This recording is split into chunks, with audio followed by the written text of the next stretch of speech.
Good morning. It is Thursday, the 12th of February. I'm Maeve McMahon, and this is Europe Today, your daily dose of European news and analysis, live here on Euronews.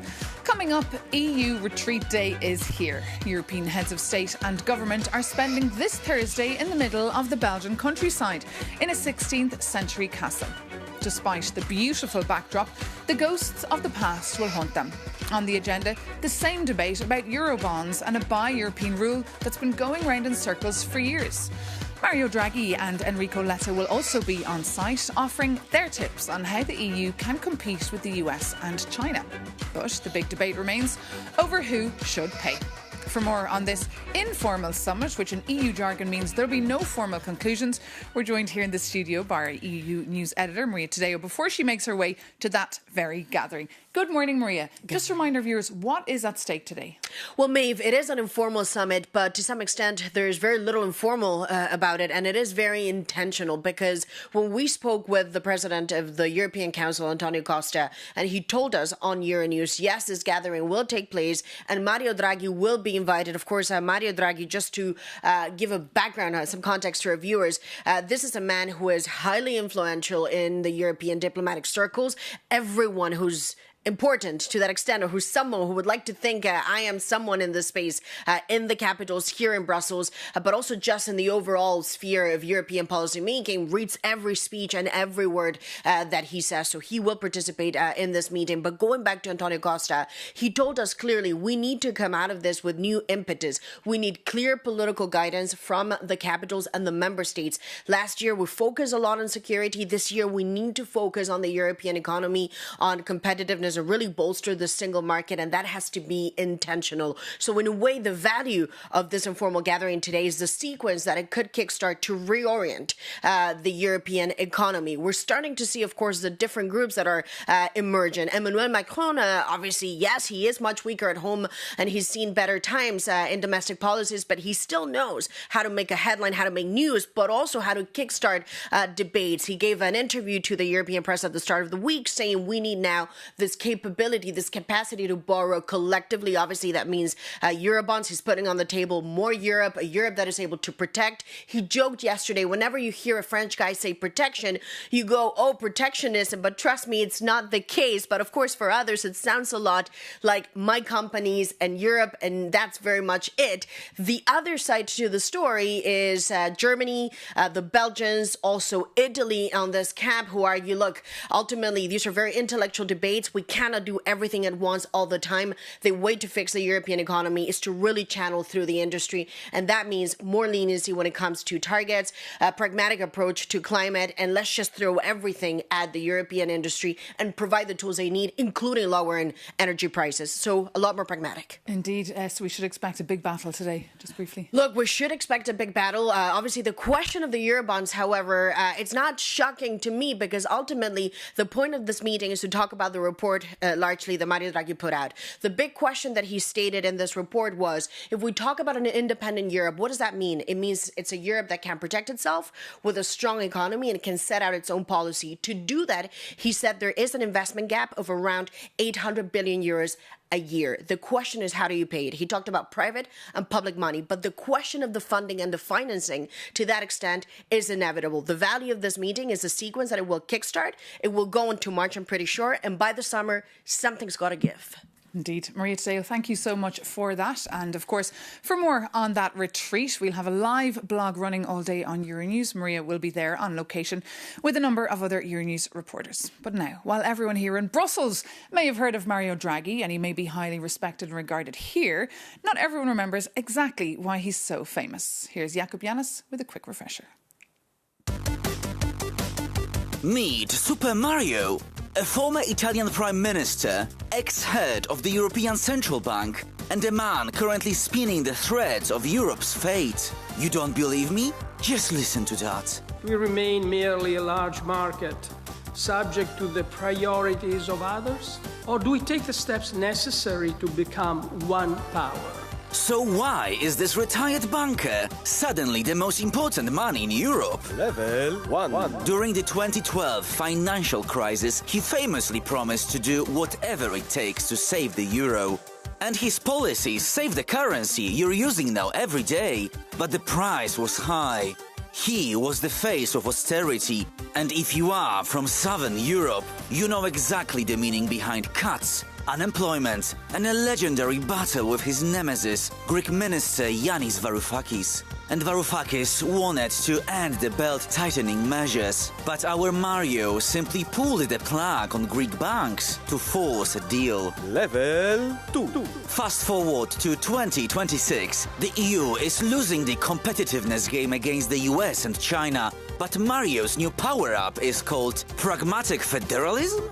Or, in translation, two-speed Europe. So, if 27 EU members cannot agree, the willing ones should run ahead, united by common borrowing to fund defense and tech. And just like in a video game, our Mario is arriving today at a real castle, Aldenbazen in Belgium. And he is on a mission to convince 27 leaders to share the credit card bill. But here is the glitch. Our Mario can write the cheat codes, but he's not the one holding the controller. The European leaders are. And remember, in a video game, if you lose, you just press restart. But in the real economy, there is no such a button. So will he do whatever it takes to save the princess? We are about to find out. Yeah, could be honest there on how Mario Draghi may be a superhero to some, but to others, he is a man of the banks and a technocrat. For another view coming up, we will be joined by the economist and author Yanis Varoufakis, Greece's former finance minister, who had many moments with Mario Draghi while he was in office 10 years ago. Today, Yanis Varoufakis leads a left-wing pan-European political party that he co-founded back in 2016 called Democracy in Europe Movement. Good morning, Mr. Varoufakis. Thank you so much for joining us. Look, this retreat is happening today and the European Union needs new momentum to bolster competitiveness. How? Exactly in the opposite direction of the one that they are travelling along. I'm afraid that yet again we have a summit where our great and good European leaders spectacularly fail to talk about the one thing they should be talking about. You heard all this discussion about Eurobonds. It's another word for Europe borrowing money, which is something that I have been advocating now for decades. But when reasonable people have a discussion about issuing debt, shouldn't the first question be who on earth is going to be issuing the debt? Because we don't have a federal government in Europe. We have federal money. And this is our tragedy. We have a great central bank, a monolith of a central bank, and we have 20 treasuries that can't really rely on it. And at the same time, we don't have a treasury at the federal level looking after or supporting the role of the central bank. It is such a terrible design, and nobody's discussing the basic question that oozes out of Mario Draghi's report and out of what some of us have been saying now for decades. And it is this. Have you read the Mario Draghi report? Or not? Are we going to federate or not? That is the question. Because if they do not federate, they can't really seriously talk about Eurobonds, which is, federal debt. And have you read the Mario Draghi report, the 400 pages? Of course. And which camp are you in? You're clearly in the camp then who wants more Europe and not those who want to ditch the rules. Look, I'm putting it very, very simply to my fellow Europeans. It was a mistake to create federal money without a federation. The result has been the spectacular drop in investment, the stagnation, which is causing the lack of competitiveness. So we have two choices. We are at a fork on the road. We can move in the direction of federation, or we can disband the euro. Unfortunately, the third choice is the one that our leaders are making, that is neither nor. And when you choose neither nor, you end up falling in between two stools. So are you not in favour then of this idea of the multi-speed Europe that von der Leyen has been floating? Could it be the end of the 27 as we know it? Mrs. von der Leyen is proving very adept at coming up with sort of phrases that sound like a solution when they're simply a manifestation of the failure. But she's teasing another round of deregulation. The Polish are saying the same. That is the way the EU is heading inevitably. What is your view on that? it's great. It's like rearranging deck chairs in the Titanic. Maybe they were not arranged properly. Maybe we need the regulation. But the reason why Europe is stagnating, the reason why Germany is deindustrializing, the reason why Europe is fragmenting in front of, on the one hand, the United States and on the other hand, China, is because we haven't had any investment for 20 years. And we haven't had any investment because we have created the monetary system, the euro, which is federal in its monetary structure, but it doesn't have a fiscal and an investment dimension, pillar, to support it. So it's a very bad design. And unfortunately, our great leaders are going into a retreat in a castle with a moat, and the only one thing they will discuss is the only one thing that they will not discuss is the thing that they should discuss. Do they want to create a federal treasury and to change the structure of the European Union from a confederacy that is not working and failing Europe to a federation? That is the question. Well, that is the big question. That is the big question they're reflecting over today in the Belgian countryside. But you're clearly not a fan of EU leadership today. But just when it comes to your leadership, when you were in office, we had an interesting question on social media from a viewer, which is quite reflective on your time in power, reflecting on the book that Alexis Tsipras wrote, saying that your proposals were often, quote, unrealistic or delusional. How do you respond, Mr. Varoufakis, to these criticisms today? And how do you assess your own responsibility for the outcomes of that period? 10 years ago, I put to Mario Draghi, to Christine Lagarde, to Wolfgang Schäuble, to the European leadership at the time, a very simple proposition. That either we could continue with socialism for the bankers, that is printing money for big business, and austerity for the many, which would cause the deindustrialization, in the end, even of Germany, or we would have to move in the direction that even Mario Draghi is now advocating. Okay. Now, not 10 years ago. And they made the wrong choice. Okay. I think I was right in what I was advocating back then. Okay. Mr. Varoufakis, thank you so much for joining us this morning on Europe Today. See you very soon. Well, now EU leaders are locking heads, of course, on fixing the EU economy, but they're also nervous about the never-ending war in Ukraine. February 24th will mark 4 years since the full-scale invasion of Ukraine by Russia, a date that was rumoured in the media as the day President Zelensky would announce fresh elections, something he has clarified and rejected. For more, Sasha Vakalina, our Ukraine correspondent, joins me here on set. So, Sasha, President Zelensky said no elections are on the table. Tell us. Very sharply, he said there's no intention to announce any elections or, in fact, anything political on the 24th. He also said that this is the first time he heard about it was from the media reports. He did confirm that this issue has been raised numerous times by Ukraine's partners, specifically by the United States. But he said this is not something that is floated in Ukraine. Let's take a look at what he said regarding Ukraine's intentions. He said, we are ready for elections. I said, it is very simple to do. We'll do it when all the relevant security guarantees are in place. Make a ceasefire, there will be elections. That's it. It's a matter of security. He also added that there is no link between the US security guarantees and the elections. Because this is another speculation that we saw in the media reports. He said, no, the United States is not threatening to withdraw or withhold any security guarantees in exchange for the election. And he also said it's going to be very foolish to use the date of the 24th to make any political statements, Maeve. And what about the peace talks, Sasha? Any update on the talks? Well, they are continuing, and that's probably the best news and the best result of those peace talks. The next round is expected to be next week. The format is still to be clarified. We saw the trilateral talks, Ukraine, Russia and the United States. So this is expected to be the next format as well.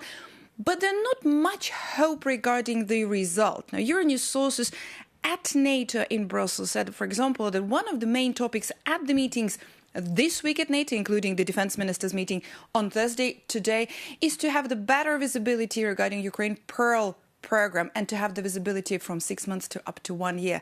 That's your answer about the expectations on the peace talks and the results. Okay, Sasha Vakalina, thank you so much, as always, for all those updates. And as the clock ticks down to all those deadlines, the clock is also ticking to a very important date in the EU agenda. That's the Hungarian elections. Just 2 months to go until Hungary's April election, where incumbent Prime Minister Viktor Orban is running again. Viktor Orban has repeatedly clashed with EU counterparts on migration and the war in Ukraine, and this campaign is no different. Viktor Orban is planning a visit to see President Trump next week for the Board of Peace event. But meanwhile, back home, the campaign is getting heated. For more on this election and who else is running, we're joined now by Sándor Zsiros, our Hungarian correspondent. Good morning. So this election is getting quite heated. Tell us more, and who's running? Well, surprisingly, the opposition party TISA, which is led by Péter Magyar, is leading in the polls with 7 to 10% ahead of Viktor Orbán's Fidesz party. And this is unprecedented because Viktor Orbán was in power since 15 years and his winning elections was never in question, but now we have a very, very strong and very aggressive opposition party. Nevertheless, that doesn't mean that the race is done. Fidesz can win, TISA can win. There is a large amount of undecided voters. And, the campaign is heating up. TISA party released its election manifesto, which is full of promises related to the cost of the living crisis and inflation. They promise tax cuts, they promise family benefits, pension rise, and also Viktor Orbán continues to highlight his foreign policy agenda, namely targeting Ukraine, and he went on with a very aggressive wording over the weekend. Let's maybe take a look of what he said. Ukraine is damaging our elementary interest by constantly demanding and inciting Brussels to do so, that Hungary be cut off from cheap Russian energy. Anyone who does this is not an opponent of Hungary, but an enemy. Viktor Orban there. And Peter Magyar, who's leading the polls, has said, quote, the governing party Fidesz could release a compromising video to discredit Viktor Orban, or to discredit him. What exactly does that mean, Sándor? And what does it say about the campaign? Well, Péter Magyar said that there is a secretly recorded sex tape with him and his former girlfriend that the government forces are using to blackmail him. And here I have to quote Péter Magyar because he said that I suspect that they are planning to release a secret service recorded and possibly doctored recording of me and my then girlfriend having an intimate encounter. There is also a picture circulating online showing an empty room with a bed. This might be possibly related to this sex tape, but we don't know anything about this sex tape. This have not been released. We just see this picture. We don't know if this is a media hack or not, but this tells one thing, that this Hungarian electoral campaign is so special. It's so aggressive. It's going to be full of personal attacks. It's going to be full of full of hate and videos. And in the coming months we will see more and more of this. And then Prime Minister Viktor Orbán also said that in the last phase of the election, in the last days of the electoral campaigns, they will have released something on the opposition, so they will have some munition against the opposition that they are willing to use. Okay, Sándor Zsiros, so we should expect a lot of dirty laundry to surface in the next couple of weeks and months into that election. Thank you so much for that update. Sándor Zsiros there, our Hungarian correspondent. And of course, for more on the EU leaders retreat taking place today, you can follow our live blog on Euronews. And by the way, if you're interested in the topic of managing migration, you can watch a very fiery debate from Strasbourg on the Ring. But that does bring this edition of Europe Today to an end. Thank you so much, as always, for your company. Any comments, points for us, do reach out to us either on social media or you can drop us an email, europetoday@euronews.com. That is our email address. Take care, though, and see you very soon right here on Euronews.